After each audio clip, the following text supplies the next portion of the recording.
نصارہ تمہارے کبھی بھی دوست نہیں ہو سکتے۔ یہ قرآن پاک کا اٹل فیصلہ ہے۔ بعضهم اولیاء بعض، ایک دوسرے کے بعض کی یعنی یہ آپس میں ایک دوسرے کے تو دوست ہو سکتے ہیں لیکن تمہارے دوست نہیں ہو سکتے۔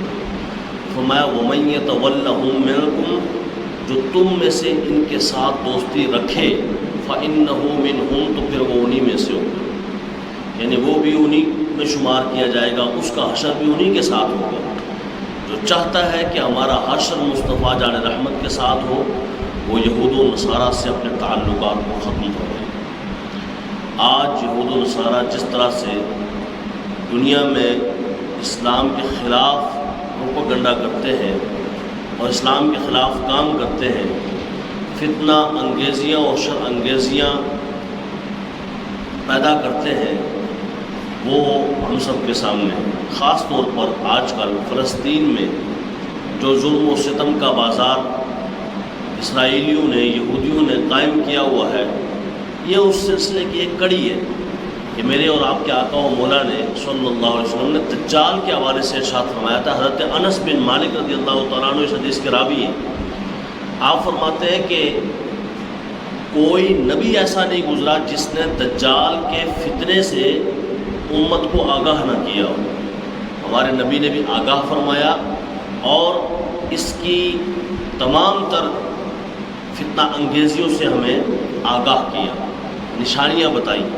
یہ ایک آنکھ والا ہوگا، کانا ہوگا، مطلب اس کی پیشانی میں ایسے درمیان میں جو ہے وہ کافر لکھا ہوگا، اور یہ آہستہ آہستہ پوری دنیا پر قبضہ کرے گا، کافروں کو ساتھ ملائے گا، مسلمانوں کو کچلے گا، ان کو ختم کرے گا، ان کو کاٹے گا، ان کو مٹائے گا، اسلام کے دعوے داروں کو ختم کیا جائے گا، اور اللہ تبارک و تعالیٰ کی طرف سے اس کو کچھ خاص قوتیں حاصل ہوں گی تاکہ مسلمانوں کی پہچان ہو سکے کون ایماندار ہے، کون ایماندار نہیں ہے۔ لہذا ہم سب کا بھی حق بنتا ہے کہ ہم سب بھی دجال کی فتنے سے آگاہ رہیں۔ کہیں ایسا تو نہیں کہ دجال جو ہے اور دجالی جتنے بھی ہیں وہ کام کر رہے ہیں۔ آپ جانتے ہیں کہ یہودیوں نے یہ اعلان کر دیا ہے باقاعدہ کہ ہم جو ہے وہ دجال سے ملاقات کر بیٹھے ہیں، بس دجال آ ہی گیا ہے۔ اب سعودی عرب میں دجالی محل تیار ہو رہا ہے، اور اس کے ساتھ ساتھ یہ جو اسرائیل ہے نا، گریٹر اسرائیل، اس کا ایک حصہ سعودی عرب میں بھی باقاعدہ شامل ہے۔ اگر نقشے میں دیکھا جائے تو یہ اب سعودی عرب میں 5 سے 7 سال کے منصوبے سے ایک میون شہر تیار کر رہے ہیں۔ بہت بڑی سٹی، بہت بڑا شہر ہے۔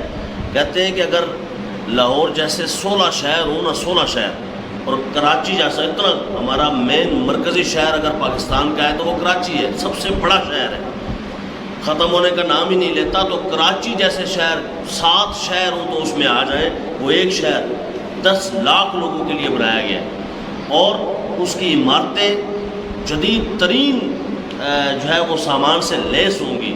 پھر وہاں عیاشی کے اڈے قائم کیے جائیں گے، بیچ اس قسم کے تیار ہوں گے کہ آپ الامان والحفیظ۔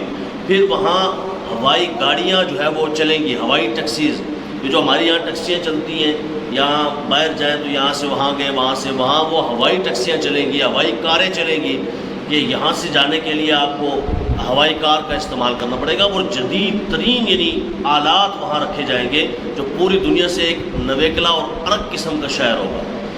اور دجال کے فتنے سے جو ہمارے نبی نے ہمیں آگاہ کیا ہے، یہ اس کی ایک نشانی اور ایک کڑی ہے، یہ اس کے فتنہ پھیلانے کی ایک جگہ ہے کہ اسرائیل، یہودی، پھر اس طرح وہ قبضہ کرتے کرتے فلسطین پر بھی تو یہی کچھ ہو رہا ہے نا، وہ بھی اس سلسلے کی کڑی ہے۔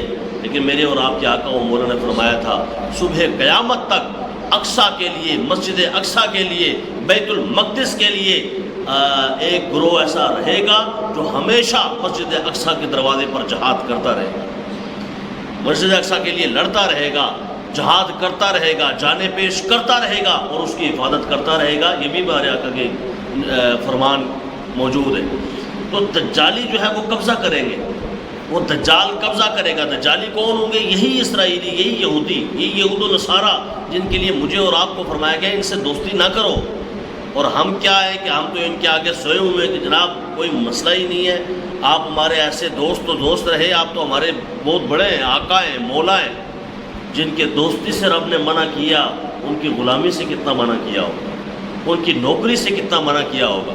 ہم آج اقوام متحدہ کے نام پر اکٹھے ہوئے ہیں اور جہاں چاہتے ہیں ان کے مال کو بیچنا شروع کر دیتے ہیں، ان کی باتوں کو بیچنا شروع کر دیتے ہیں، ان کے کردار کو بیچنا شروع کر دیتے ہیں۔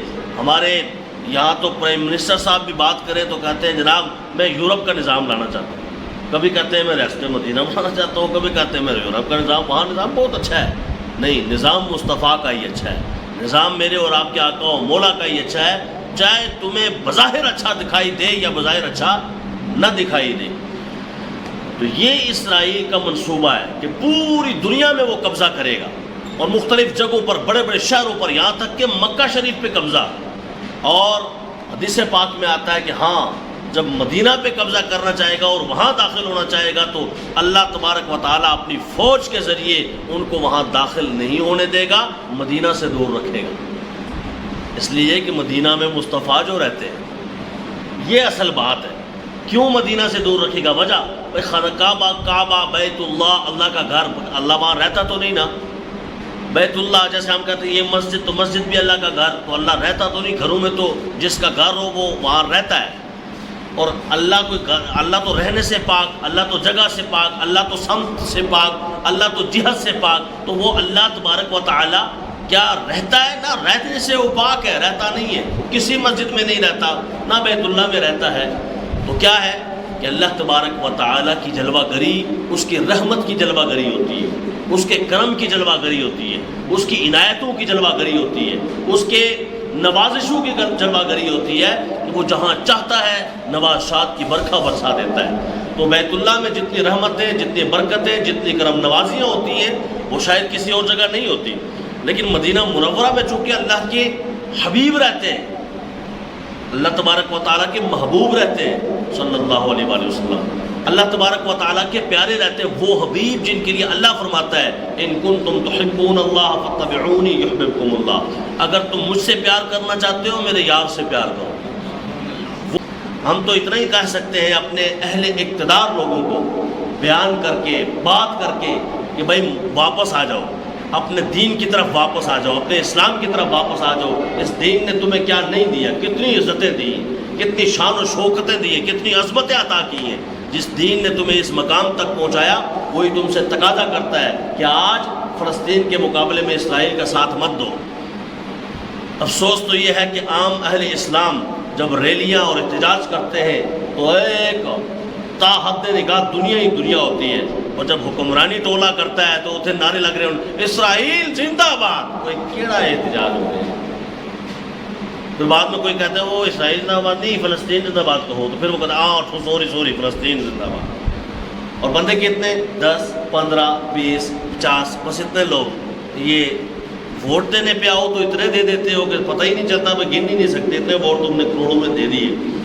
اور جس وقت سرکاری لوگ جو ہے وہ اعلان ہوا تھا نا پچھلی بار جناب ہم بھی احتجاج کریں گے، تو احتجاج ہمارے پاس ریکارڈ موجود ہے، ذرا نیٹ پہ سرچ کریں آپ کو پتہ چل جائے کہ کتنے بڑے بڑے احتجاج کیے۔ کوئی ایک بھی دکھا دے کوئی بڑا احتجاج، 100 سے زیادہ ہو چلو وہ بھی احتجاج دکھاتے، چھوٹے چھوٹے احتجاجیاں کر کے تو آپ اتنے بڑے احتجاج سے آپ کو کچھ نہیں ہوا تو آپ چھوٹے چھوٹے احتجاج کر کے اسرائیل کو ڈرانا چاہتے ہیں۔ سبحان اللہ، میں صدقے میں قربان۔ بہرحال چلو یہ بھی بڑی بات ہے، آپ نے چھوٹی سی احتجاجیاں تو کر لی، یہ بھی آپ کا شکریہ، یا آپ نے پتہ نہیں کیا نظریہ رکھ کے کیا لیکن چلو کر لیا۔ مگر ان احتجاجیوں سے، ریلیوں سے بھی کام آگے بڑھ چکا ہے۔